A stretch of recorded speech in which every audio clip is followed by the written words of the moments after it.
महाराष्ट्र सरकारला याच्यामध्ये जप्तीचे अधिकार आहे, आणखी त्याचबरोबर ठीक आहे दंडाची प्रशांत मी तुम्हाला थांबवतोय। नितेश राणे आपल्या सोबत आहेत, मंत्री आहेत। नितेशजी स्वागत आहे तुमचं। मुंबई उच्च न्यायालयाने आज जो निर्णय दिलेला आहे मशिदींवरच्या भोंग्यांच्या संदर्भातला तो निकाल, त्याच्यावरची तुमची पहिली प्रतिक्रिया काय? नाही, न्यायालयाच्या निर्णयाचं मी प्रामुख्याने स्वागत करतो। राज्यामध्ये हिंदुत्ववादी विचाराचं सरकार आहे आणि आम्हाला ह्या बोंग्यांच्या संदर्भात वारंवार हिंदुत्ववादी संघटनांच्या माध्यमातून आणि हिंदू समाजाकडून तक्रार सातत्याने येत असतात। आता न्यायालयाच्या निकालाची 100% अंमलबजावणी करण्याचं काम आमच्या सरकारचं आहे। मी सगळ्यांना आश्वस्त करतो की सरकार म्हणून आमचे आदरणीय देवेंद्र फडणवीस साहेबांच्या नेतृत्वात आम्ही ह्या पद्धतीच्या निर्णयाची 100% अंमलबजावणी आमचं सरकार करेल। शेवटी कायदा हा सगळ्यांसाठीच आहे। आपण डॉक्टर बाबासाहेब आंबेडकरांच्या कायद्यानुसार, संविधानाच्या अनुसार जगणारे आपण सगळेजण आहोत आणि म्हणून यापुढे न्यायालयाचं कोणीही अवमान करेल तर त्याला कडकची कडक शिक्षा देण्याची भूमिका आमचे सरकार निश्चित पद्धतीने घेईल। नितेशजी तुम्ही सोबत राहाच। आपल्या सोबत आमदार अबू आझमी सुद्धा आहेत, सपाचे नेते आहेत। अबूजी, तुम्ही हा निकाल ऐकला असेल, निकालाबद्दल तुम्हाला माहिती मिळालेली असेल, तुम्ही या निकालावरची पहिली प्रतिक्रिया काय द्याल? तुम्ही स्वागत करताय निर्णयाचं? नहीं, मैं बिल्कुल स्वागत भी करता हूँ। मैं बिल्कुल ये ऐसा है कि यदि मस्जिद ही नहीं बाकी जितने भी लाउड स्पीकर चलते हैं, जहाँ भी अगर कानून का उल्लंघन हो रहा है तो सख्त कार्रवाई होना चाहिए। मस्जिद का नाम क्यों लेते हैं? मस्जिद के साथ आप हर जगह का नाम लीजिए, हर जगह का नाम। और आप जो अरब कंट्रीज में जाते हैं आप, तो वहाँ के लोग क्या मतलब उससे क्या बहुत बड़ा वॉल्यूम का पोल्यूशन होता है क्या? सब जगह मस्जिदें चलती है, दुनिया में पूरे लाउड स्पीकर पे हो रहा है, लेकिन ये सिर्फ मुसलमानों को जो है दबाने की कोशिश हो रही है। मेरा कहना है की नितेशजी, तुम्ही ऐकलं ते म्हणतायत की फक्त काय मशिदींवरच्या लाऊडस्पीकरनं प्रदूषण होतं का? मग मंदिरांवरच्या होत ना, मंदिरावरचा शब्द वापरला पण त्यांचा निर्देश तिकडेच आहे। बोलतोय या काही जिहादी मानसिकतेचे मुसलमान जे आमच्या देशामध्ये राहतात त्यांना डॉक्टर बाबासाहेब आंबेडकरांचं संविधानच मान्य नाही। त्यांना या देशामध्ये शरिया कायदा लागू करायचा आहे आणि त्यामुळे जे कायदे, जे नियम अन्य धर्मीय पाळतात, हिंदू समाज पाळतो, तर ह्यांना पाळायचंच नाही। आता मला एक घटना अशी दाखवा जिथे हिंदू समाजाने अशा पद्धतीची अरेरावीची भूमिका घेतलेली आहे। आमचे नवरात्री असो, गणेश चतुर्थी असो, आम्हाला 10 वाजतेची आम्हाला डेडलाईन टाकली गेलेली आहे।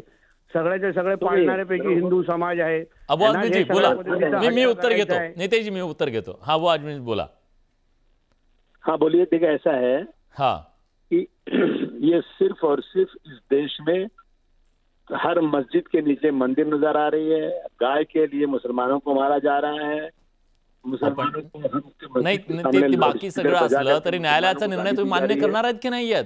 जर प्रदूषण होतं, कोणाला त्रास होतोय, न्यायालय म्हणतंय एकदा समज द्या।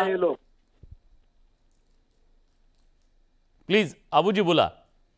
देश को बर्बाद करने का रास्ता ये क्या हिंदू मुस्लिम लगा रखा है? ये कोई तरीका नहीं है हिंदू मुस्लिम करने का। इस देश में हिंदू हर जात, हर धर्म के लोगों का स्वागत होना चाहिए। हर धर्म पर चलने का कानून है, उसका इनाम होना चाहिए। ये लोग जो है मेजॉरिटी में रह करके माइनॉरिटी के साथ इस तरह का व्यवहार करना मैं समझता हूँ ये बहुत बड़ा जुल्म है, कानून का उल्लंघन है।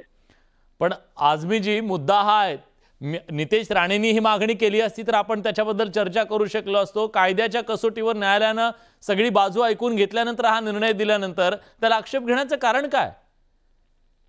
न्यायालय कायदा मानतो ना आपण। पार्लियामेंट में कानून बन गया कि तो मैं फिर क्या फंस जाके अच्छा तो चलो हम ये लगाते हैं। 1947 में जो भी प्लेस ऑफ वर्शिप था जैसे वैसे इसके अंदर इंटरफेरेंस किया जा रहा है। ये रोज कानून का उल्लंघन तो ये लोग खुद कर रहे हैं ना।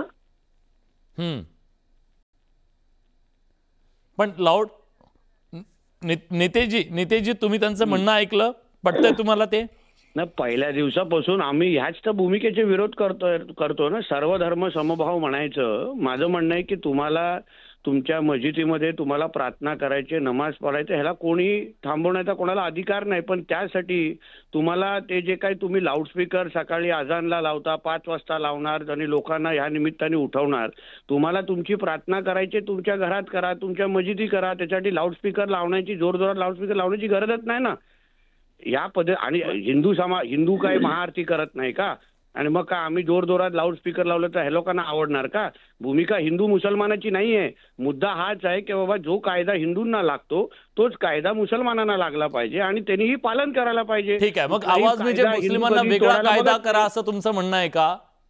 काय एक साल के अंदर हाँ मस्जिद में अजान में कितने मिनट लाउड स्पीकर चलता है और दूसरे धर्म का लाउड स्पीकर एक साल में कितना बजता है, एक बार आप इसका निकाल लो, आपको मालूम हो जाएगा कि मस्जिद में अजान में बहुत थोड़े टाइम लाउड स्पीकर चलता है और दूसरी जगहों पर लाउड स्पीकर रात भर बजता है.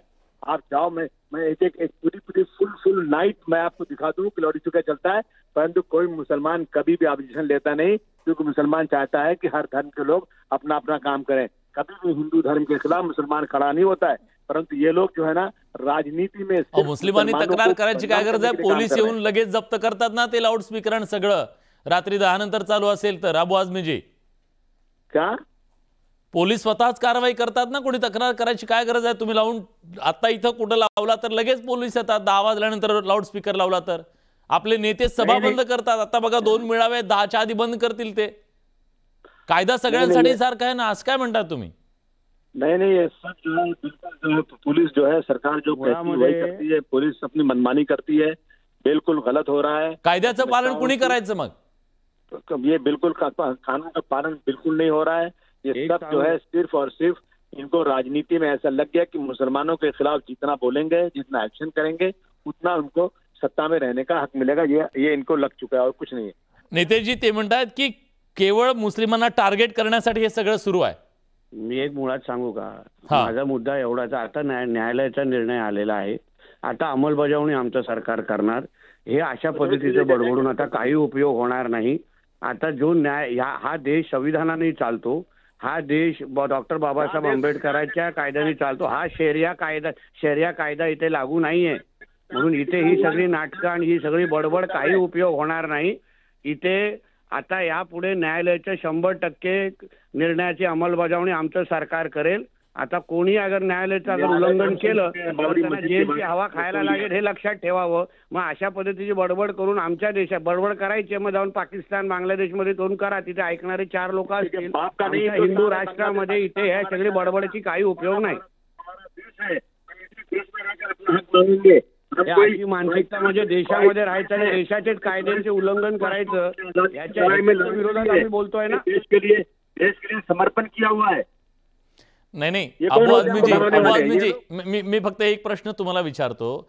जेव्हा या कायद्याची अंमलबजावणी होईल तेव्हा ते स्पीकर कुठं आहे, मशिदीवर आहे की मंदिरावर आहे, हे महत्वाचं नाहीये ना. त्याचा त्रास लोकांना होतो तर लोक त्याची तक्रार करतील आणि त्याचं पालन सगळ्यांना करावं लागेल. मग ती मंदिर असो की मस्जिद असो किंवा आणखी काही असो किंवा सभेतलं भाषण असो. खड़े हो सब छोड़ करके तुमको लाउड स्पीकर की पड़ी हुई है कि लाउड स्पीकर गंदगी पॉल्यूशन बढ़ते जा रहा है. मुंबई में आओ, शिवाजी नगर में एसएमएस कंपनी को लोग मर रहे हैं, टीपी बढ़ता जा रहा है, इसमें ध्यान नहीं है. सारे पास पोल्यूशन दिख रहा है तुमको लाउड स्पीकर पर, ये तो फालतूगिरी है.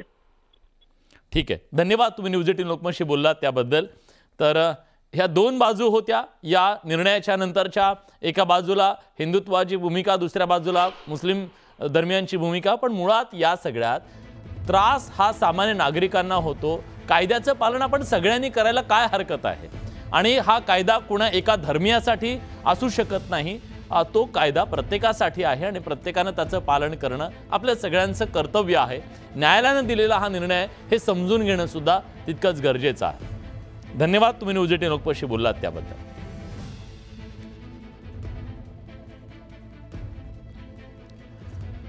या मुद्द्यानंतर